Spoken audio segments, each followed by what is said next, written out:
Hello বন্ধুরা, আজ আমি আপনাদের সঙ্গে শেয়ার করব ছোলার ঘুগনির একটি রেসিপি। সাধারণত আমরা মটরের ঘুগনি, কাবুলি ছোলার ঘুগনি খেয়েছি। এই ছোলার কিন্তু ঘুগনি সাধারণত আমরা খাই না। আজ আমি আপনাদের সঙ্গে শেয়ার করব খুব সহজেই দুর্দান্ত টেস্টের এই ছোলার ঘুগনির রেসিপি। বাই দ্য ওয়ে, আমি মৌহা। MS রোহন কিচেনে আবার একটি নতুন পর্বে সবাইকে জানাই স্বাগত। ছোলার ঘুগনি বানানোর জন্য প্রথমে আমরা নিয়ে নেব ছোলা। এটা আমরা ভিজিয়ে রেখে দেব 3 থেকে 4 ঘন্টার জন্য। 3 থেকে 4 ঘন্টা পর ছোলাটা ভিজে গেলে আমরা একটি প্রেসার কুকারে দিয়ে দেব ছোলা, দিয়ে 3টে সিটি মেরে নেব। 3টে সিটি মারতে মারতে ততক্ষণে আমরা একটি মশলার পেস্ট বানিয়ে নেব। নিয়ে নেব রসুন, আদা, দিয়ে দেব অল্প করে জল, দিয়ে আমরা একটি মশলার পেস্ট বানিয়ে নেব। এবার আমরা একটি কড়াই গরম করে দিয়ে দেব সরষের তেল। আজ আমরা সরষের তেলেই রান্না করব। তেলটা গরম হয়ে গেলে দিয়ে দেব কেটে রাখা আলু। এখানে আমরা আলুটা ডুমো ডুমো করে কেটেছি। আলুটা দিয়ে ভালো করে নেড়ে নেব। নেড়ে দিয়ে দেব স্বাদ মতো লবণ, দিয়ে ভালো করে আলুটা ভেজে নেব। এবার দিয়ে দেব হলুদ, দিয়ে ভালো করে নেড়ে আলুটা ভাজা ভাজা করে নেব। এখানে আমরা গ্যাসের ফ্লেমটা মিডিয়ামে রাখবো, দিয়ে আলুটা ভালো করে নেড়ে নেব।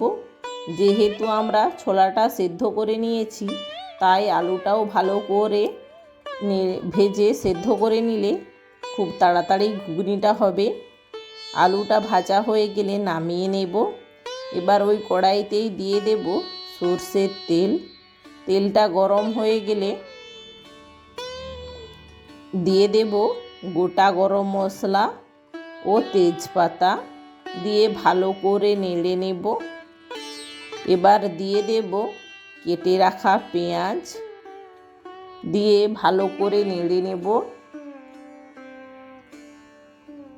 যতক্ষণ না পেঁয়াজটা ভাজা ভাজা হয়ে আসছে ততক্ষণ আমরা ভালো করে নেড়ে নেব।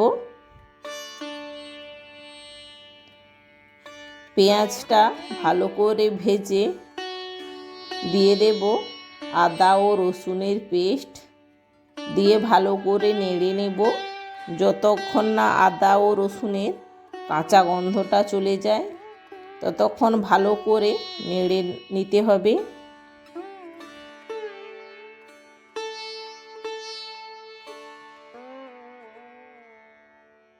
আদা ও রসুনের কাঁচা গন্ধটা চলে গেলে দিয়ে দেব কেটে রাখা টমেটো, দিয়ে ভালো করে নেড়ে নেব। এবার দিয়ে দেব পরিমাণ মতো লবণ, দিয়ে ভালো করে নেড়ে দিয়ে দেব লাল লঙ্কার গুঁড়ো ও হলুদ গুঁড়ো, দিয়ে ভালো করে নেড়ে নেব। এইভাবে ভালো করে নেড়ে দিয়ে দেব অল্প করে জল, দিয়ে ভালো করে নেড়ে নেব যতক্ষণ না গ্রেভি থেকে তেল ছেড়ে আসছে। গ্রেভি থেকে তেল ছেড়ে আসলে দিয়ে দেব সেদ্ধ করে রাখা ছোলা। এই ছোলার ঘুগনি খেতে কিন্তু খুবই সুন্দর লাগে। মুড়ি, রুটি বা পরোটা দিয়ে খেতে খুবই সুন্দর লাগে। ছোলা দিয়ে ভালো করে নেড়ে দিয়ে দেব ভেজে রাখা আলু, দিয়ে ভালো করে নেড়ে নেব। গ্রেভিটা যতক্ষণ না মাখো মাখো হয়ে আসছে ততক্ষণ ভালো করে নেড়ে নেব।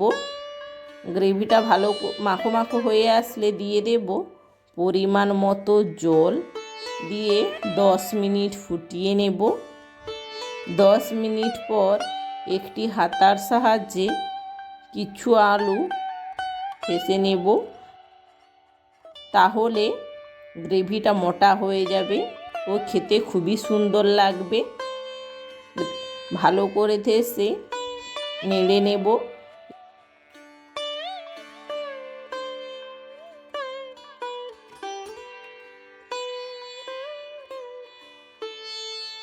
এবার দিয়ে দেব গরম মশলা গুঁড়ো, দিয়ে ভালো করে নেড়ে নামিয়ে নিলেই তৈরি আমাদের ছোলার ঘুগনি।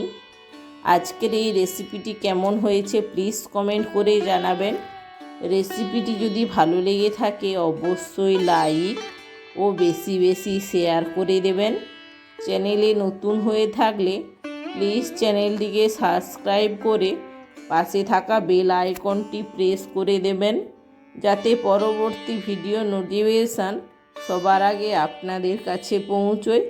এতক্ষণ আমার সঙ্গে থাকার জন্য অসংখ্য ধন্যবাদ। দেখা হচ্ছে আবার একটি নতুন কোনো ভিডিও নিয়ে। ততক্ষণ ভালো থেকো, সুস্থ থেকো।